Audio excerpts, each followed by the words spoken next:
first sign something was wrong came on a Tuesday. Not a dramatic, stormy Tuesday like in the movies, but a perfectly ordinary one with Colorado sunshine streaming through our downtown Denver apartment windows. Lauren had been on her phone all morning, which wasn't unusual, but the furtive glances she kept throwing my way definitely were. I should have paid more attention. "Everything okay, babe?" I asked, pouring my second cup of coffee before heading to my home office. "Just work stuff, Ethan. You know how it is with the Brookfield account." Her smile didn't reach her eyes. "By the way, can you pick up dinner tonight? I might be home late." That was 3 weeks ago. I wish I could say I had some premonition, some sixth sense warning me that my life was about to implode. But the truth is, I was completely blindsided. My name is Ethan Walker, 33 years old, systems engineer for a cybersecurity firm in Denver, rock climbing enthusiast, and up until recently, I thought I was in a committed 5-year relationship heading toward marriage. Lauren Reed and I met at a mutual friend's wedding. She was the maid of honor, I was a groomsman, and after a few glasses of champagne and some flirtatious conversation, we ended up exchanging numbers. 3 days later, we had our first date, and I was captivated by her sharp wit, her ambition, and the way her green eyes crinkled when she laughed. "You're different from the guys I usually date," she'd said that night, her fingers lightly touching mine across the table. "They're all flash and no substance. You're real." I remember feeling special, chosen. Lauren was stunning, the kind of woman who turned heads when she walked into a room. The fact that she saw something in me, something beyond my stable job and decent apartment, felt like winning the lottery. Lauren worked in marketing, climbing the ranks at a prestigious Denver agency. She always dressed impeccably. Designer clothes, subtle but expensive jewelry, hair and makeup always perfect.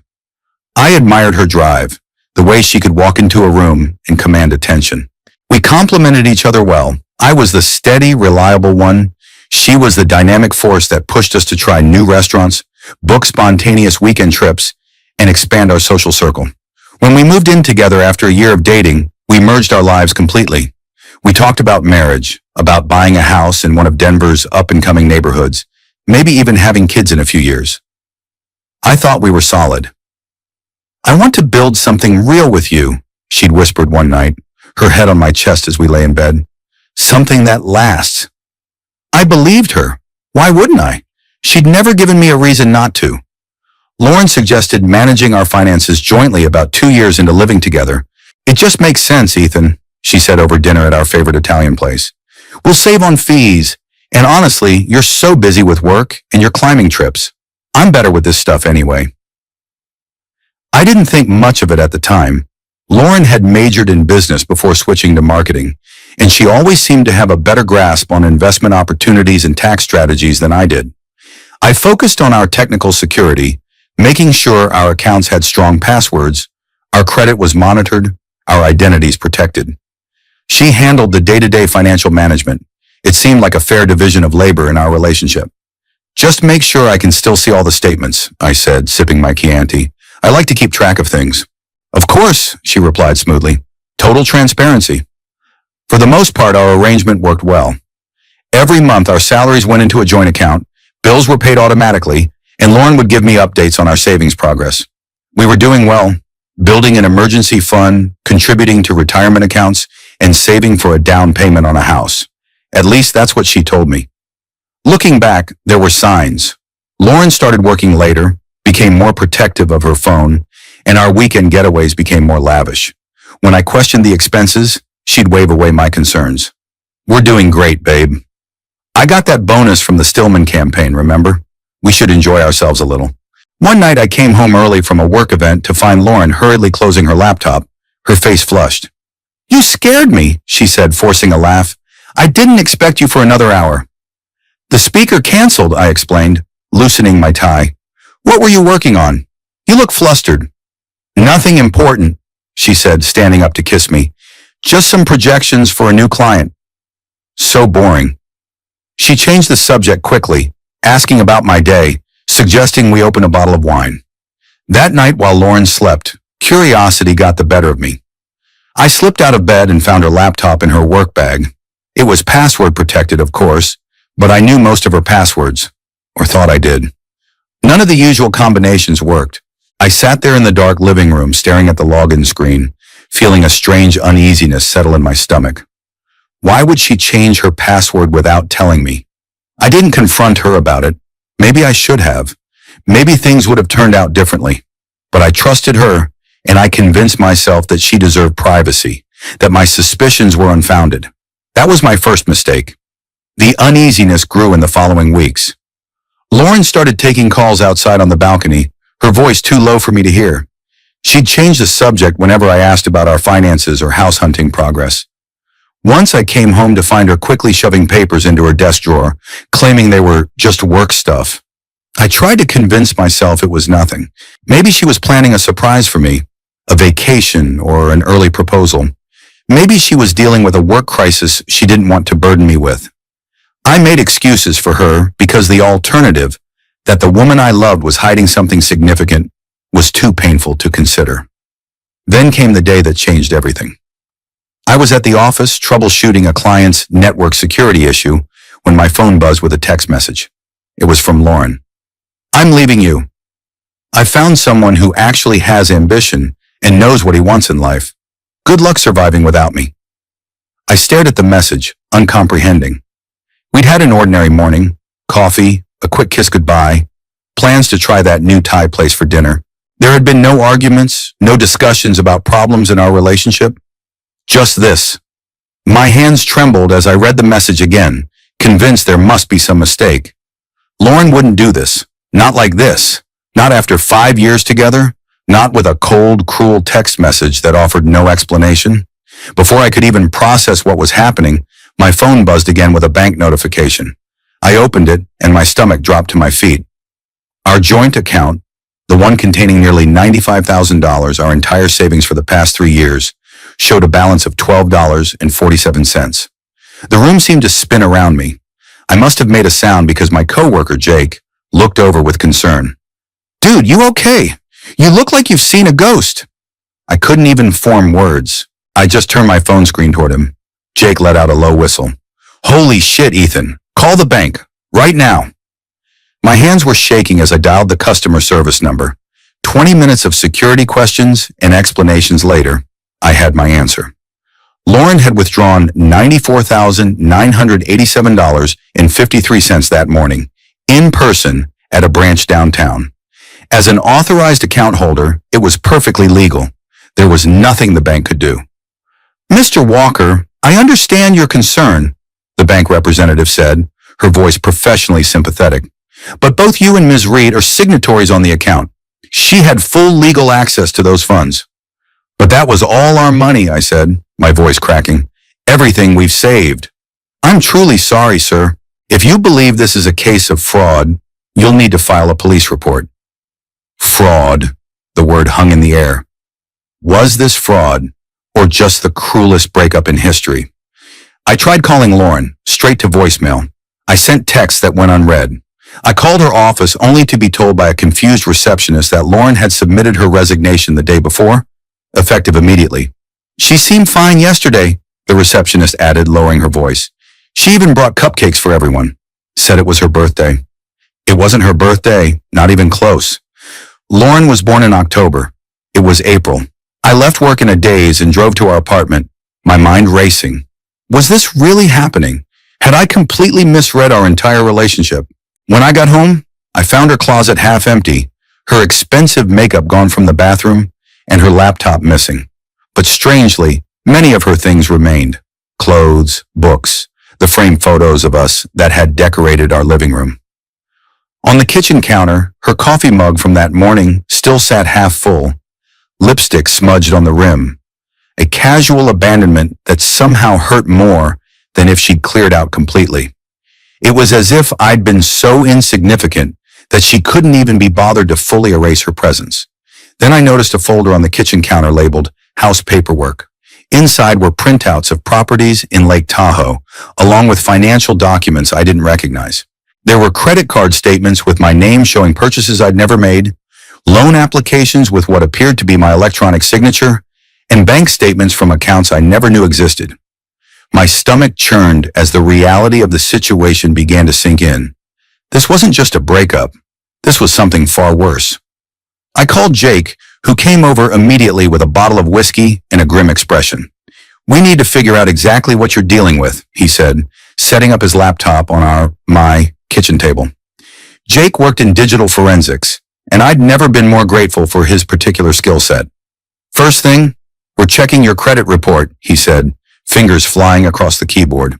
What we found sent ice through my veins. There were 5 credit cards in my name that I'd never applied for, all maxed out. There was a personal loan for $30,000, and most alarmingly, there was a business line of credit for $150,000 connected to an LLC I'd never heard of. Liar Ventures. Liar, Jake muttered. Lauren Elizabeth Reed. "But how?" I asked, my voice hollow. "I never signed anything." Jake looked at me with sympathy. "You gave her access to all your personal information, right? Social security number, birth certificate, everything." I nodded slowly, remembering how we'd collected all our important documents in a fireproof safe when we moved in together. "And she handled all the finances, all the paperwork." He continued, another nod. "Then she had everything she needed to steal your identity," he concluded grimly. "And from these timestamps, she's been planning this for at least a year. A year, while we were discussing marriage, house hunting, planning our future. She was methodically setting up her escape, creating a financial web that would leave me devastated when she finally sprung her trap." I felt physically ill. The whiskey sat untouched as Jake and I spent the night untangling the financial web Lauren had woven. By morning, we had a clearer picture, and it was even worse than I initially thought. Lauren had opened multiple accounts in my name, maxed out credit cards, and taken out loans. But here's where it got interesting. For the business line of credit, which represented the largest sum, I wasn't the primary borrower. I was listed as an authorized user on Lauren's business account. The debt was technically in her name, not mine. "That doesn't make sense," I said, rubbing my burning eyes. "Why would she put the biggest loan in her own name?" Jake scrolled through more documents. "Maybe she didn't have a choice. Business lines of credit require business documentation, tax returns, all that. She couldn't fake all of that in your name without raising red flags." It was almost dawn when we found something that made the situation even more bizarre. In the paperwork for LER Ventures, there were projections for a cryptocurrency investment that promised to double the initial capital within 3 months. There were glossy brochures about a revolutionary blockchain technology, testimonials from supposed investors who had tripled their money, and a business card for someone named Brandon Miller, investment strategist. "She wasn't just running away from you," Jake said, examining the documents. "She was running towards something, or someone, this Brandon guy. She left me for a get-rich-quick scheme." I couldn't decide if that made it better or worse. As the sun rose over Denver, illuminating the half-empty apartment that now felt like a crime scene, I made a decision. I wasn't going to fall apart. I wasn't going to be the victim in this story. "I need a lawyer," I said to Jake, "and I need to talk to the police." Jake nodded approvingly. "That's the Ethan I know. And listen, you can stay at my place until we sort this out. I don't think you should be here alone." I shook my head. "I appreciate it, but I'm not running away from this. This is my home. She's not taking that from me, too." The next few days passed in a blur of phone calls, appointments, and paperwork. I hired Sarah Donovan, an attorney specializing in financial fraud, who listened to my story with a calm professionalism that helped steady my frayed nerves. "Unfortunately, this type of situation isn't as uncommon as you might think," she said, making notes as I explained everything.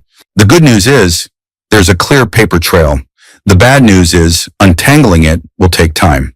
I also filed a police report, disputed the fraudulent accounts on my credit report, and put a freeze on my credit. My parents offered to help financially, but I refused. This was my battle to fight." One morning, a week after Lauren disappeared, I woke to an angry pounding on my apartment door. When I opened it, I was confronted by a red-faced man in his 50s, expensive suit slightly rumpled, eyes bloodshot. "Are you Ethan Walker?" he demanded. "Yes," I said cautiously. "Who's asking?" "James Reed," he spat.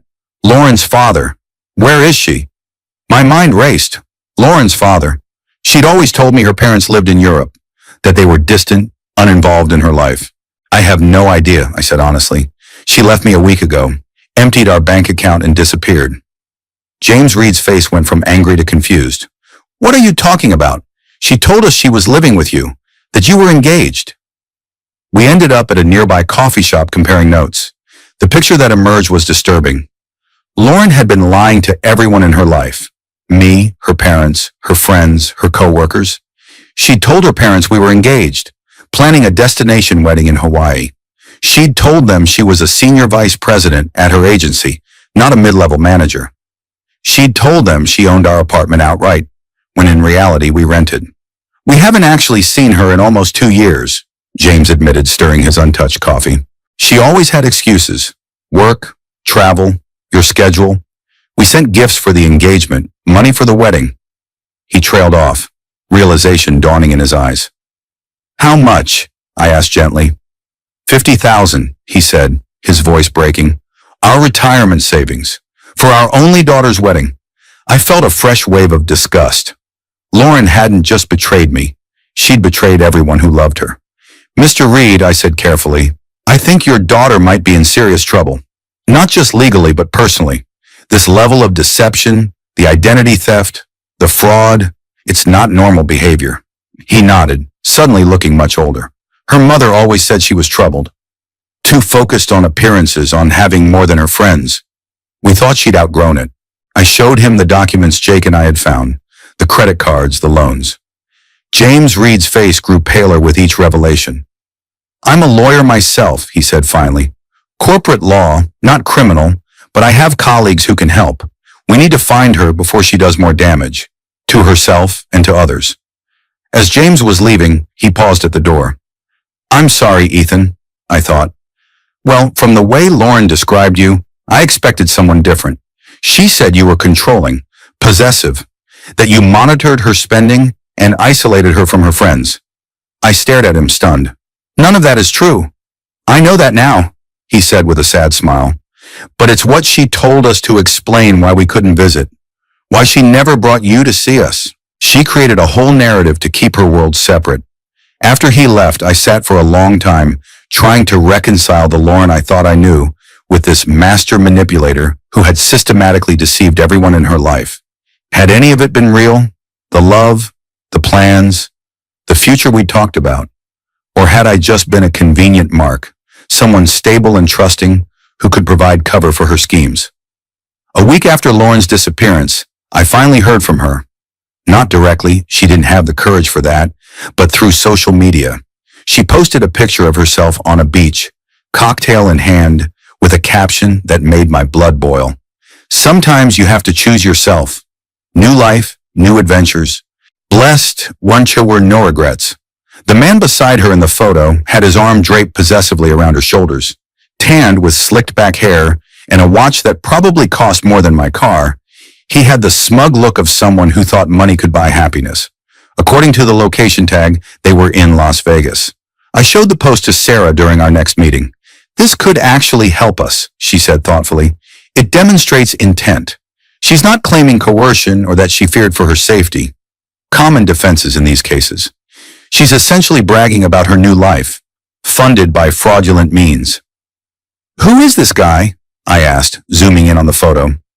Sarah made a note to have her investigator look into him. Whoever he is, he's part of this now.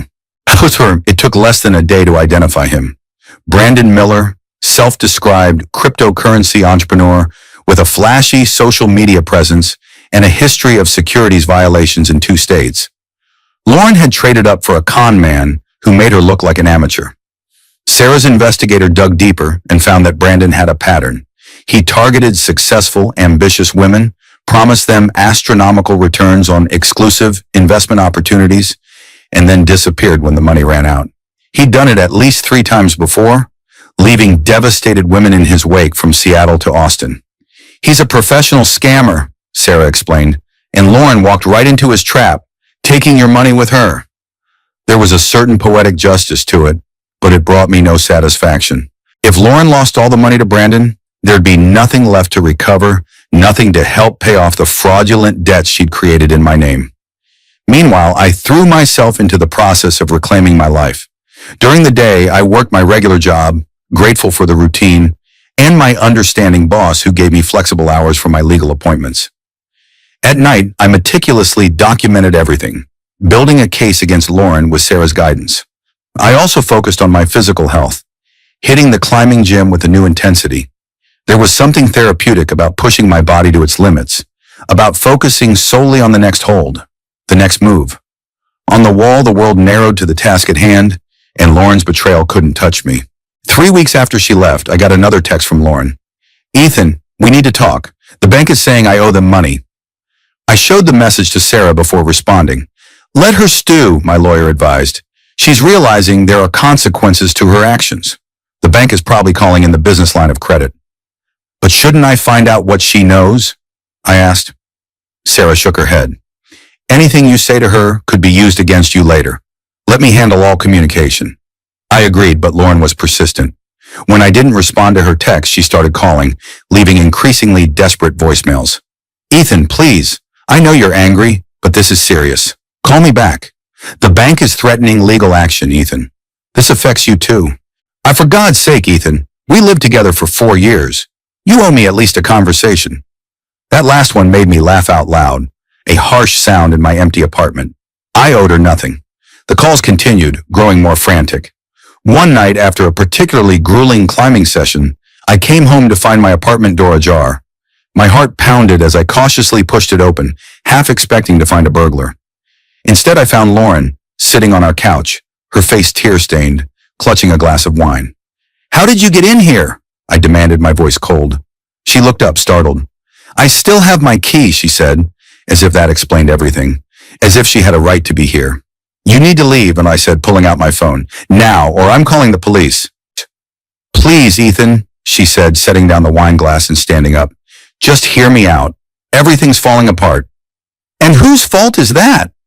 I kept my distance, watching her warily. This woman was a stranger to me now, someone capable of deceit I couldn't even comprehend.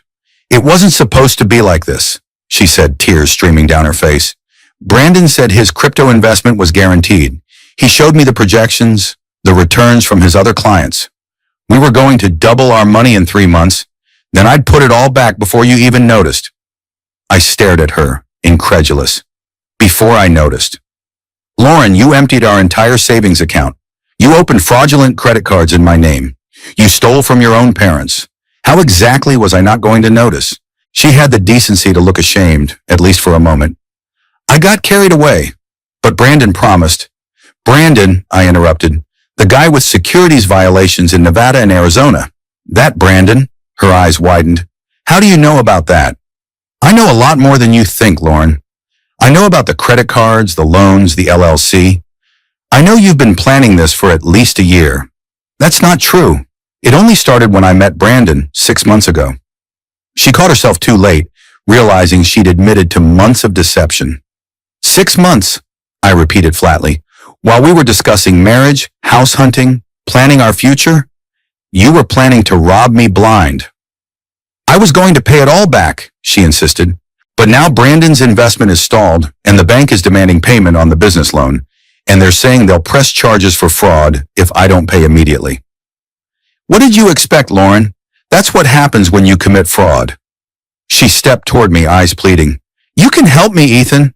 You could tell them you authorized everything, that it was a misunderstanding." I couldn't believe what I was hearing. "You want me to lie to protect you, after what you did to me?" "I still love you," she said, reaching for my hand. "I made a terrible mistake, but I still care about you. We can fix this together."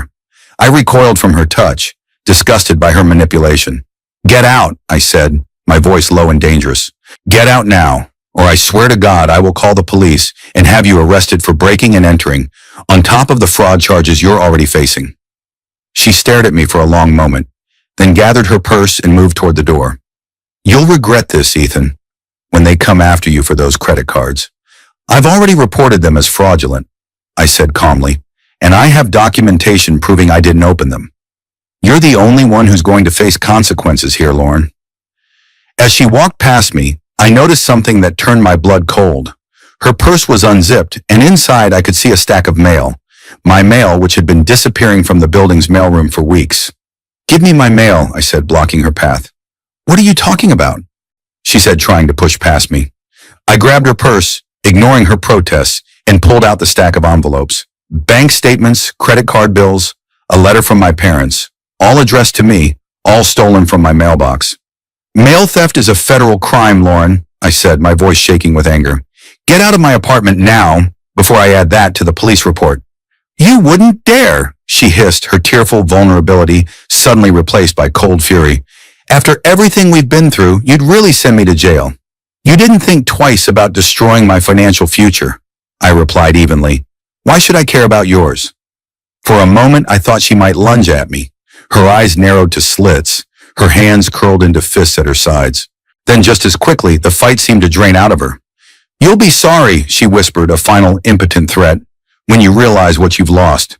I already know exactly what I've lost, I said, opening the door wider. A liar, a thief, and a fraud. I'll get over it. She left without another word, slamming the door behind her. I immediately changed the locks, installed a security camera, and reported the mail theft to the postal inspector. The next day, I received a message from James Reed. The private investigator he'd hired had located Lauren and Brandon at a mid-range hotel in Vegas. The lavish suite at the Bellagio was long gone. So was half of the money Lauren had stolen. Brandon's sure-thing cryptocurrency investment had tanked spectacularly. She's refusing to come home, James told me over the phone.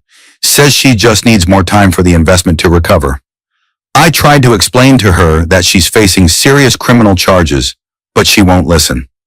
I'm sorry, Mr. Reed, I said, and I meant it. Despite everything Lauren had done to me, I couldn't help feeling sympathy for her parents, who were as much victims as I was. Please call me James, he said with a sigh, and don't apologize. None of this is your fault. 2 months after Lauren walked out of my life, I received a court date for the hearing on the fraudulent accounts. Sarah had built an ironclad case documenting every transaction, every forged signature, every piece of evidence proving that I had been the victim of identity theft by someone I trusted. She'll probably no-show, Sarah warned me as we prepared. Most perpetrators do in these cases, but we'll proceed regardless. To our surprise, Lauren did appear in court, though not with Brandon by her side. Instead, she was accompanied by an older woman who I recognized from photos as her mother, Diane. Lauren had traded her beach waves and designer dresses for a conservative suit and pulled back hair, going for a wholesome, wronged woman look that made me want to laugh. Her defense was as predictable as it was pathetic. We were in a committed relationship, heading toward marriage. The accounts were opened with my knowledge as part of our future together.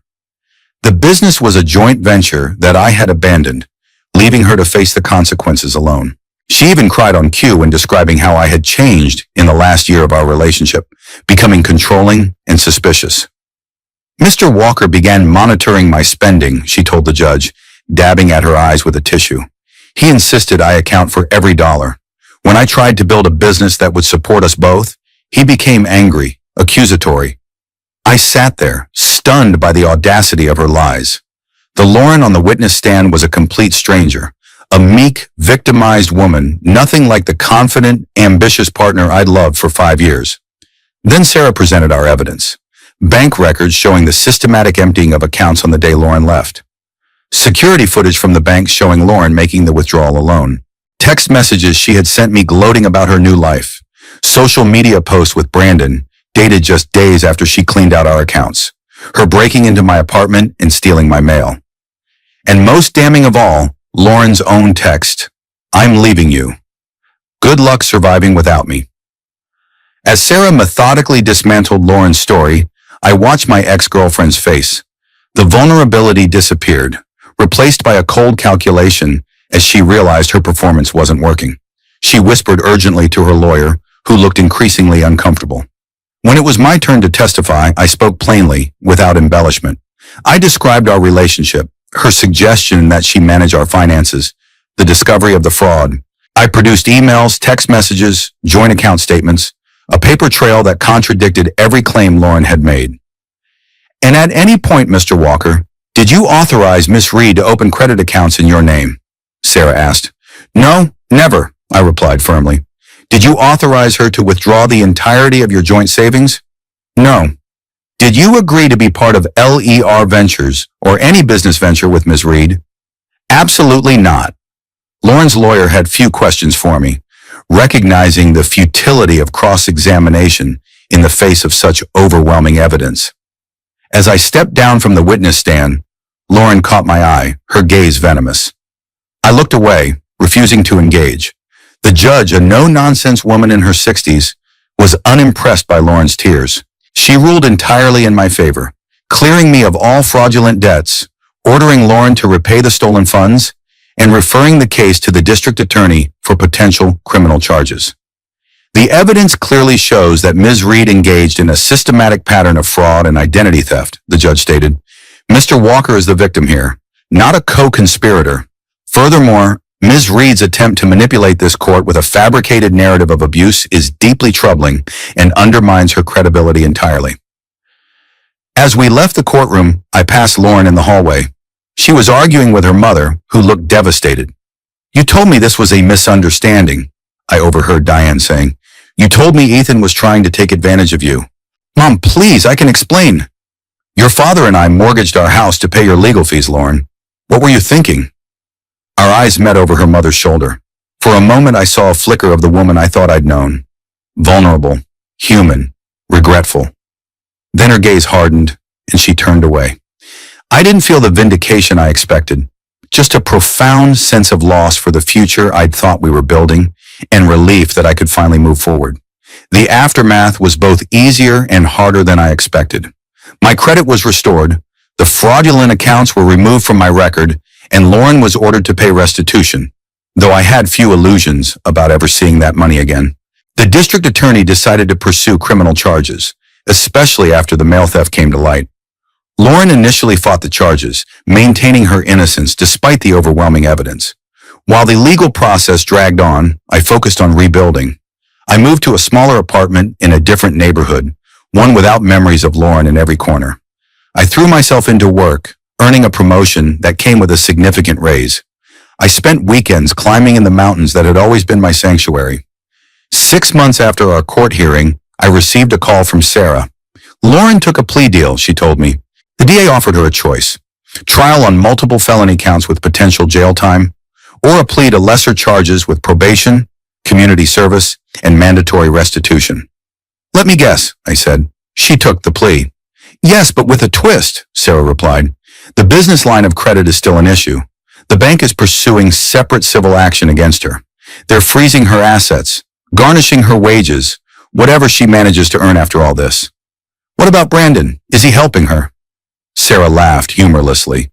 "Brandon disappeared as soon as the money ran out. Last I heard, he was in Miami, working the same scam on a new target." I wasn't surprised. Con artists rarely stick around when things get tough. A few weeks later, I ran into an unexpected connection to my past life. I was at a local coffee shop when someone called my name. It was Melissa, who had worked with Lauren at the marketing agency. "Ethan, hi," she said, approaching my table hesitantly. "I wasn't sure if you'd want to talk to me, but I've been meaning to reach out." I gestured to the empty chair across from me. "What's up, Melissa?" She sat down, clutching her coffee cup nervously. "I wanted to apologize. We all knew something was off with Lauren before she left you. She was showing us texts from this guy, Brandon, talking about this amazing investment opportunity, how she was going to be rich. None of us took it seriously." "You couldn't have known what she was planning," I said, surprised by my own lack of anger. "That's just it. I think we did know on some level," Melissa admitted. "She changed in the months before she left. Started lying about small things, then bigger ones. Claiming credit for other people's work. Borrowing money she never paid back. The agency fired her 2 weeks before she left you. She didn't resign like she told you." I absorbed this new information, realizing that Lauren's deception had been even more extensive than I'd thought. "Why are you telling me this now?" I asked. Melissa looked uncomfortable. "She came by the office yesterday, asking for her old job back. Said it was all a misunderstanding, that she'd been set up. When our boss refused, she completely lost it, screaming, threatening to sue. Security had to escort her out. I'm sorry you had to deal with that," I said sincerely. "The thing is," Melissa continued, lowering her voice, "she looked terrible. Like she hadn't slept in days. She was wearing the same clothes she used to make fun of other people for wearing. And she mentioned she's working the night shift at some call center now. Melissa hesitated. I know what she did to you was unforgivable, but it was still shocking to see. That night, curiosity got the better of me. I looked up Lauren on social media, something I'd avoided doing for months. Her once active profiles were eerily quiet. Her last post, dated a week earlier, was a stark contrast to the glamorous photos she used to share. Life lessons 1. Trust is hard to build, easy to break, impossible to repair. 2. Actions have consequences, even when you don't see them coming. 3. Rock bottom has a basement. There was a certain poetic justice to her downfall, but it brought me no satisfaction. Lauren had made her choices, and now she was living with the consequences. I closed the browser and went back to the book I was reading, a novel recommended by Rachel, the environmental lawyer I'd recently started dating. Rachel was everything Lauren wasn't. Honest, straightforward, content with what she had rather than constantly grasping for more. Our relationship was building slowly, carefully, with clear communication and mutual respect. I was cautious, of course. The scars from Lauren's betrayal didn't disappear overnight, but with each passing day I found myself more able to trust, to open up, to believe in the possibility of a future with someone again. 1 year after Lauren walked out of my life, I received an unexpected visitor at my office. The receptionist called to say someone was asking for me, refusing to give her name. Curious and a bit wary, I went to the lobby, only to find Diane Reed sitting there, looking much older than when I'd seen her in court. Mrs. Reed, I said surprised, is everything okay? She stood, clutching her handbag tightly. I'm sorry to bother you at work, Ethan. I needed to talk to you, and I was afraid you wouldn't see me if I called first. I led her to a small conference room for privacy, noting the lines of exhaustion etched into her face. It's about Lauren, she said once we were seated. She's not well, Ethan. The plea deal, the restitution payments, the civil suit from the bank, it's crushing her. She's working 2 jobs and still barely making minimum payments. She lost her apartment last month and had to move into this terrible studio in the worst part of town. I wasn't sure how to respond. Part of me felt Lauren deserved every bit of hardship she was experiencing. Another part, the part that had once loved her, felt a twinge of sympathy. I'm sorry, Mrs. Reed, but I don't see what this has to do with me, I said finally. James and I are selling our house to help pay her debts, Diane continued, her voice breaking. We're in our 60s, Ethan. This was supposed to be our retirement. Now, we're looking at apartments, trying to figure out how to start over. I'm truly sorry about your situation, I said, and I meant it. But Lauren's actions caused this, not mine. I know, Diane whispered. I know that.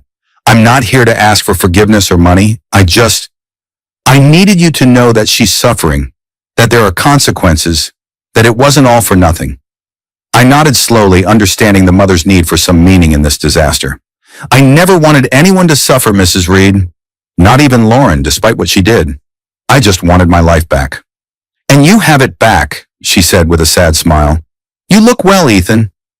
I'm glad for that, at least. As she stood to leave, she handed me a small envelope. She wrote this. Ask me to give it to you. You don't have to read it, of course. I wouldn't blame you if you threw it away, but I promised I'd deliver it. After Diane left, I sat staring at the envelope for a long time. Part of me wanted to tear it up, to maintain the distance I'd worked so hard to establish. But curiosity won out. Inside was a single sheet of paper covered in Lauren's handwriting. Ethan, I don't expect forgiveness or even understanding. What I did was unforgivable. I'm writing because I want you to know that you've won, completely and totally. While you rebuild your life, I'm watching mine crumble more each day. The bank is taking 65% of every paycheck. The court-mandated restitution takes another 15%. I work 70 hours a week between the call center and a convenience store, and I still can't afford decent food. My credit is destroyed for at least 15 years. No legitimate company will hire me with a fraud conviction. I lost all my friends. My parents had to sell their home because of me. Brandon disappeared with half the money the same week the investment collapsed. Last I heard, he was in Miami with another woman, probably running the same scam. The worst part isn't the poverty or the grueling work, or even knowing I've ruined my parents' retirement. It's living with the knowledge that I destroyed the one real thing in my life, us, for a fantasy that lasted less than a month. I don't want anything from you. I just wanted you to know that justice was served more thoroughly than any court could manage.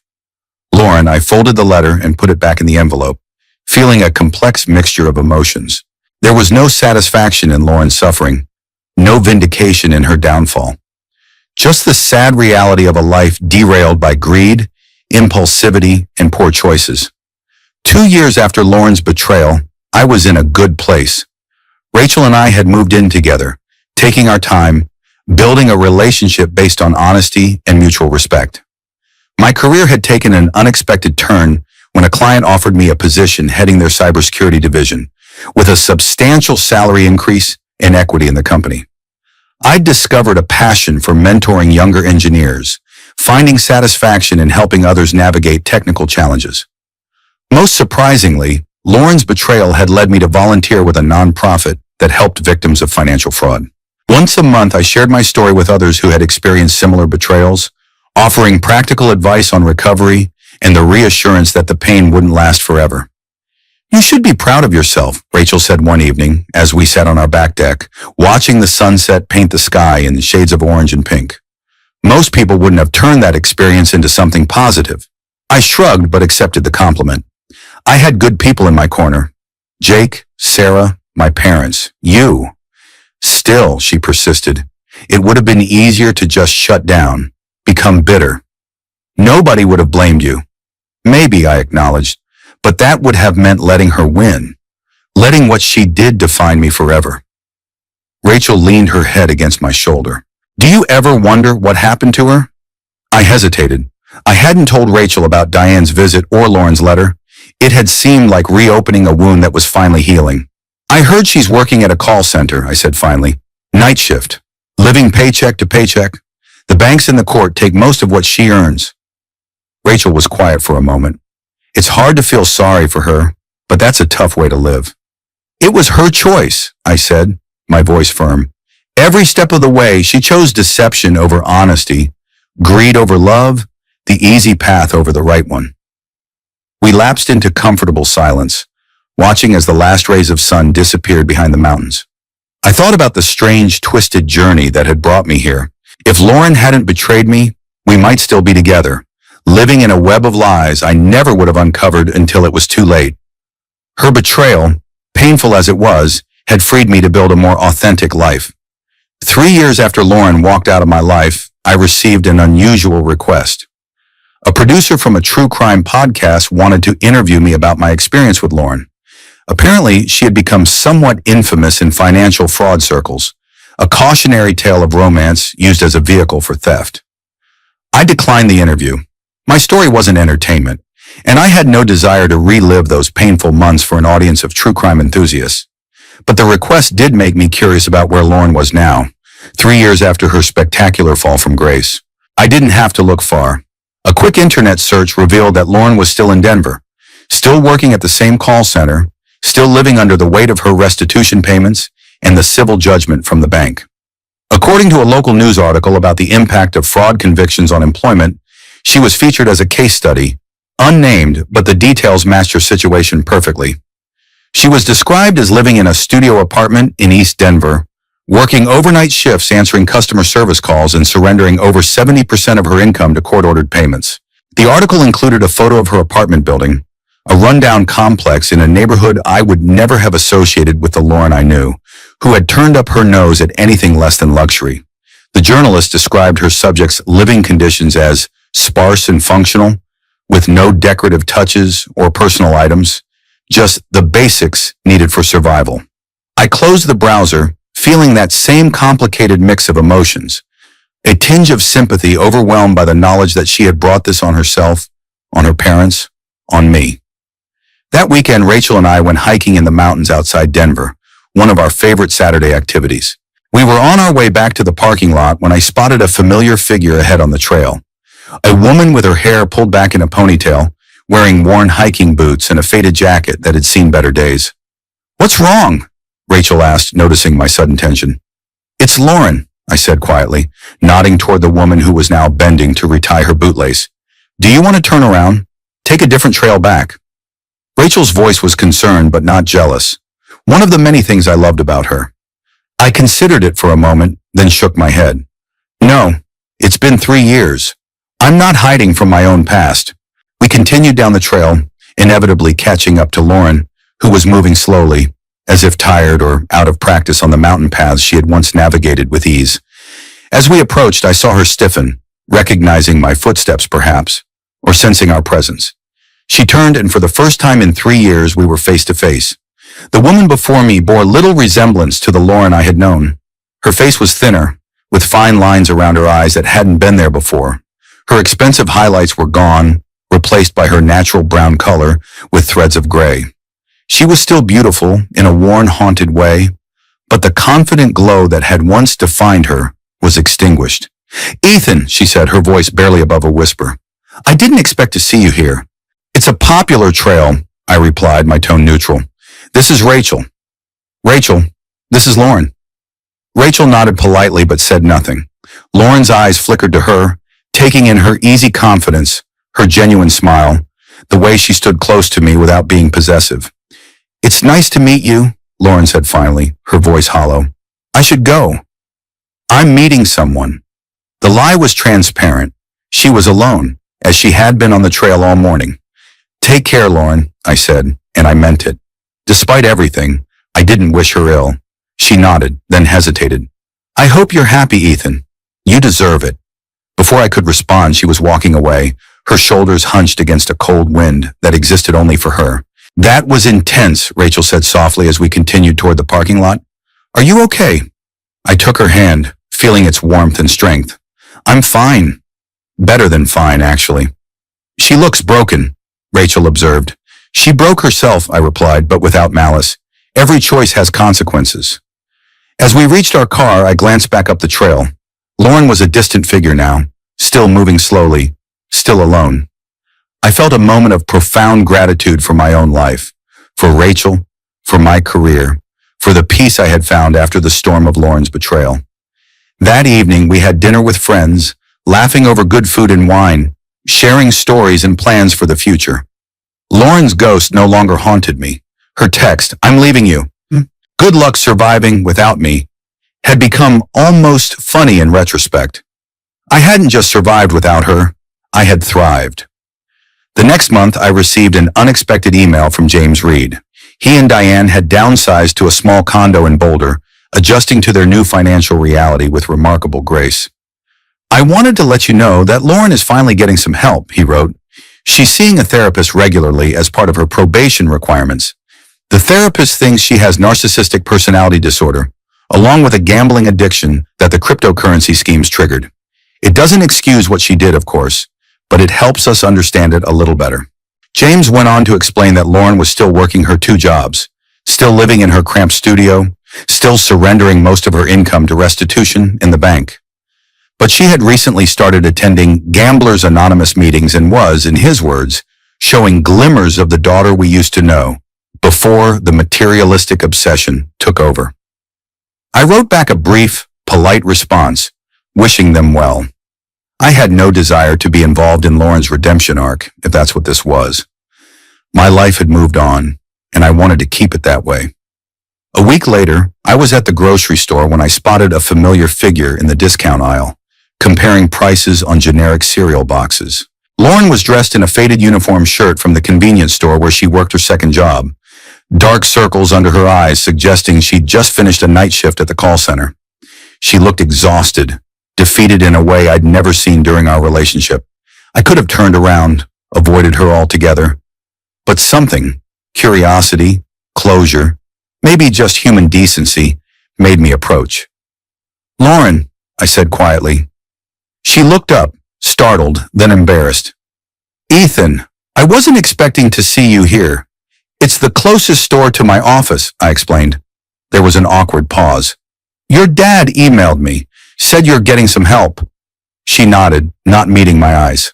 "Therapy. Gambling addiction meetings. It's a process." "That's good," I said, meaning it. "I hope it helps." "It doesn't change anything," she said, finally looking at me. "What I did to you, to my parents." "I know that." "No," I agreed, "it doesn't.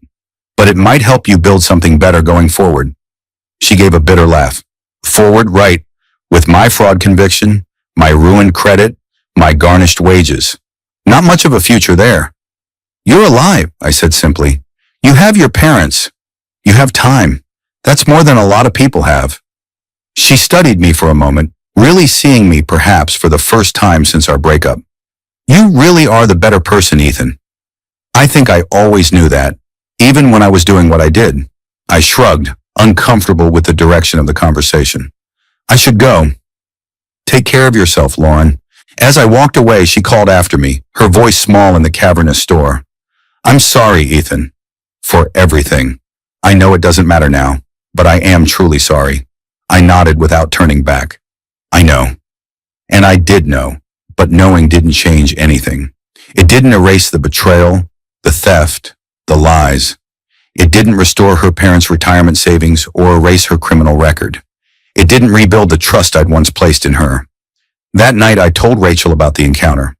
Do you think she's really changed? She asked, curled beside me on the couch. I don't know, I said honestly. Maybe. People can change, but it doesn't really matter to me anymore. That chapter of my life is closed. Rachel nodded, understanding in a way that reminded me how lucky I was to have found her. It's a sad story. For her, I mean. It is, I agreed, but it's not my story anymore. It's hers to figure out. The following year, I proposed to Rachel during a climbing trip in the mountains we both loved. As we celebrated that evening, sharing the news with friends and family, I found myself thinking, oddly, of Lauren. 4 years had passed since her betrayal, and my life had not just recovered but flourished. Meanwhile, according to what James had shared in his occasional emails, Lauren was still working her 2 jobs, still living in her studio apartment, still sending most of her income to the bank and the court. She had met a man at one of her Gamblers Anonymous meetings, someone with his own history of poor choices who understood her struggles. They were dating cautiously, both aware of the damage they were capable of causing. She was taking medications for anxiety and depression, continuing with therapy, trying to rebuild some kind of relationship with her parents. It wasn't the glamorous life she dreamed of, the one that had led her to steal from me, from her parents, to throw away our relationship for a con man's empty promises. It was a hard life, a struggle, a daily reckoning with the consequences of her actions. But it was real in a way that her previous existence, built on lies, manipulation, and appearances, had never been. In the end, Lauren's parting text had proven prophetic, though not in the way she intended. Good luck surviving without me. I hadn't just survived, I had thrived, and that was the best revenge of all.